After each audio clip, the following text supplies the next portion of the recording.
Hi, welcome you to Learn English. ஒரு இன்ட்ரெஸ்டிங்கான exercise. இந்த கொஸ்டின் பாருங்களேன். Why are they working fast? ஏன் அவங்க வேகமாக வேலை செய்கிறாங்க? Why are they working fast? அதுக்கு ஆன்சர் தமிழில் கொடுத்துருக்கேன். சீக்கிரமாக வேலை முடிப்பதற்காக அவர்கள் வேகமாக வேலை பார்க்கிறார்கள். இதை நீங்கள் இங்கிலீஷில் சொல்ல போகிறீங்க. கீழே 3 ஆப்ஷன்ஸ் இருக்குது. அந்த 3 ஆப்ஷன்ஸில் எது கரெக்ட் அப்படிங்கிறத நீங்கள் கண்டுபிடிக்கணும். ரொம்ப ஈஸி. 3 ஆப்ஷன்ஸை ரீட் பண்ணி பாருங்கள். ஈஸியாக உங்களுக்கு புரியும். ஏன்னா சிம்பிளான வார்த்தைகள் தான் நான் கொடுத்துருக்கேன். ஃபர்ஸ்ட் ஆப்ஷன் பாருங்கள். Because they want to finish work soon. Why are they working fast? ஏன் அவங்க வேகமாக வேலை பார்க்குறாங்க? ஏனென்றால் அவர்கள் வேலையை சீக்கிரமாக முடிக்க வேண்டும் என்று விரும்புகிறார்கள். Because they want to finish work soon. So இது கரெக்ட். First option correct. அடுத்த ஆப்ஷன் பாருங்கள். They work fast, they finish fast.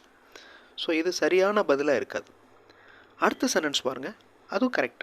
In order to finish work soon, வேலையை சீக்கிரம் முடிப்பதற்காக they are working fast. So இந்த ஃபர்ஸ்ட் ஆப்ஷனும் third ஆப்ஷனும் இதுக்கு பதில் சொல்கிற மாதிரி வருது மேலே இருக்கிற கொஸ்டினுக்கு. அடுத்த கொஸ்டின் பாருங்கள். Where is the principal? முதல்வர் எங்கே? அவர் நேற்று சீக்கிரமே வந்து எல்லா கடிதங்களுக்கும் பதிலளித்து விட்டார். இன்று அவர் விடுப்பில் இருக்கிறார். ஸோ கீழே இருக்கிற 3 ஆப்ஷன்ஸில் எந்த ஆப்ஷன் கரெக்ட்? வீடியோ பாஸ் பண்ணிவிட்டு கண்டுபிடிங்க. ஆன்சர் ஃபியூ செகண்ட்ஸில் டிஸ்பிளே ஆகும். பொறுமையாக அந்த 3 ஆப்ஷன்ஸை ரீட் பண்ணியிருந்தீங்கனாலே உங்களால் ஈஸியாக ஆன்சர் கண்டுபிடிக்க முடியும். He had come yesterday. Past perfect டென்ஸில் இருக்குது பாருங்கள் அந்த சென்டென்ஸ். ஹேட் யூஸ் ஆயிருக்கு. He had come yesterday and signed all the letters. Today he is on leave. இந்த today he is on leave அப்படிங்கிறது ப்ரெசன்ட் டென்ஸ். இன்றைக்கி அவர் லீவில் இருக்கிறார். So today he is on leave. So ஒரே பதிலில் past perfect tense இருக்குது, simple past tense இருக்குது. அதாவது சைன்டு அப்படிங்கிறது simple past tense. Today he is on leave அது சிம்பிள் ப்ரெசன்ட் டென்ஸில் இருக்குது. மற்ற 2 ஆப்ஷன்ஸுமே ராங் ஆப்ஷன்ஸ். கடந்த காலத்தில் ஒரு செயல் ஒரு வேலைக்கு மேலே நடந்திருந்தால் ஃபஸ்ட்டு வேலை நடந்ததை பாஸ்ட் பர்ஃபெக்ட் டென்ஸில் சொல்லணும். இந்த ஃபஸ்ட்டு சென்டென்ஸில் he came yesterday and signed அப்படின்னு 2மே சிம்பிள் பாஸ்ட் டென்ஸில் இருக்குது. So that is wrong. ஆனால் இப்போ பாஸ்ட் பர்ஃபெக்ட் டென்ஸ் எல்லாம் ரொம்ப யூஸ் பண்ணுறதில்ல நிறைய பேர். எல்லாத்தையுமே சிம்பிள் பாஸ்ட் டென்ஸ்லேயே சொல்லிடுறாங்க.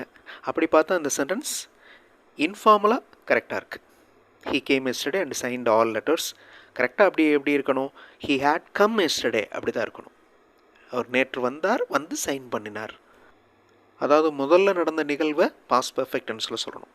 வந்தது முதல்ல நடந்தது, அதனால் ஹீ ஹேட் கம் அப்படின்னு சொல்கிறோம். அப்புறம் சைன் பண்ணதை சிம்பிள் பாஸ்ட் டென்ஸில் சொல்கிறோம். இன்று அவருக்கு leave. Today he is on leave. So he is on leave. Last ஆப்ஷனில் ஹீ வாஸ் ஆன் லீவ் அப்படின்னு இருக்கு. So that is wrong. Now look at this question sentence and other sentences, answer sentences. Where is the book? Book எங்கே? அந்த புத்தகம் இந்த வகுப்பு மாணவனால் எடுத்து செல்லப்பட்டு விட்டது. வீடியோ பாஸ் பண்ணிவிட்டு எந்த சென்டென்ஸ் கரெக்ட் அப்படிங்கிறத கண்டுபிடிங்க. ஆன்சர் ஃபியூ செகண்ட்ஸில் டிஸ்பிளே ஆகும். The book is taken by this class student. That's all. Okay. இந்த வகுப்பு மாணவனால் எடுத்து செல்லப்பட்டிருக்கிறது. Shall we finish this exercise? இந்த எக்ஸசைஸை, இந்த பயிற்சியை முடிச்சுக்கலாமா? சரி, மேலும் சில பயிற்சிகளை அடுத்த வீடியோவில் செய்வோம். எந்த ஆப்ஷன் கரெக்ட்? வீடியோ பாஸ் பண்ணிட்டு ஆன்சர் கண்டுபிடிங்க. ஆன்சர் ஃபியூ செகண்ட்ஸில் டிஸ்பிளே ஆகும். Yes, we shall. Shall we finish? Yes, we shall. We will do more exercises in next video. அடுத்த வீடியோவில் நிறைய எக்ஸசைஸ் பண்ணலாம். ஸோ ஃபியூச்சர் டென்ஸ் வில் வரணும். ஓகே. மற்ற 2 ஆப்ஷன்ஸும் ராங். இங்கிலீஷ் மாடல் சென்டென்சஸ் பார்த்தோம். நீங்கள் இங்கிலீஷில் பேசுகிறதுக்கு எழுதுறதுக்கு ப்ராக்டிஸ் பண்ணலாம். அந்த மாதிரி இங்கிலீஷ் மாடல் சென்டென்சஸ் மட்டுமே இருக்கிற வீடியோஸ் இன்னொரு சேனல் சென்டாக்ஸ் ப்ளஸில் இருக்குது. அந்த சேனல் வீடியோஸும் பாருங்கள். அதே மாதிரி சென்டென்சஸ் எழுதி ப்ராக்டிஸ் பண்ணுங்கள். கண்டிப்பாக உங்களுக்கு யூஸ்ஃபுல்லாக இருக்கும். அடுத்த வீடியோவில் இன்னொரு இன்ட்ரெஸ்டிங்கான கிராமர் எக்ஸசைஸோடு பார்க்கலாம். தேங்க்ஸ் ஃபார் வாட்சிங் and thanks for your valuable comments.